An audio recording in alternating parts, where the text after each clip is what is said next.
In today's video, I'm going to teach you how to make a pie chart in Canva, which is a fantastic tool for enhancing your presentations. We'll go through the process step by step, ensuring you feel confident using this feature in your upcoming projects. First, head over to the Canva website and log into your account. If you don't have an account yet, you can easily create one by following the on-screen instructions. Once you're logged in, you'll be taken to your homepage dash, a central hub where all your creative projects start and unfold. Here's where the magic begins.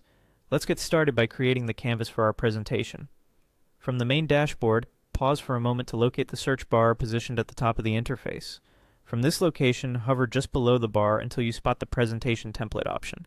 Click on it to open a new, clean workspace designed specifically for presentations. This is an ideal starting point for visually engaging visuals.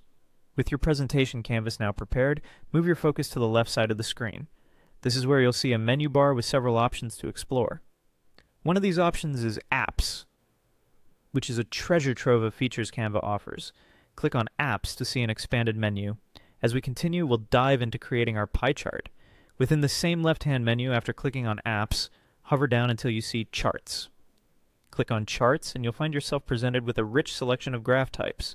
Among them, you'll find the pie and donut charts options. This is precisely where we want to be for our pie chart creation. When you reach the chart section, navigate down and find the pie chart option. Click on it and voila! A pie chart template appears on your blank canvas. This chart is fully customizable, ready for your personalization and data input. It's time to bring your data into the chart. You can directly input your information into the pie chart within Canva. It's a straightforward process where you simply replace the placeholder data with your own. However, if you have data stored in Excel or another spreadsheet program, you also have the option to import it directly. This feature seamlessly brings in your existing data, saving you time and minimizing the hassle of manual data entry. And there you have it. Your pie chart in Canva is now complete and customized to your liking. Whether you input data manually or import it from a spreadsheet, Canva's intuitive design makes pie chart creation simple and effective. This chart is now ready to enhance your presentation, bringing it to life with clear and vibrant data visualization.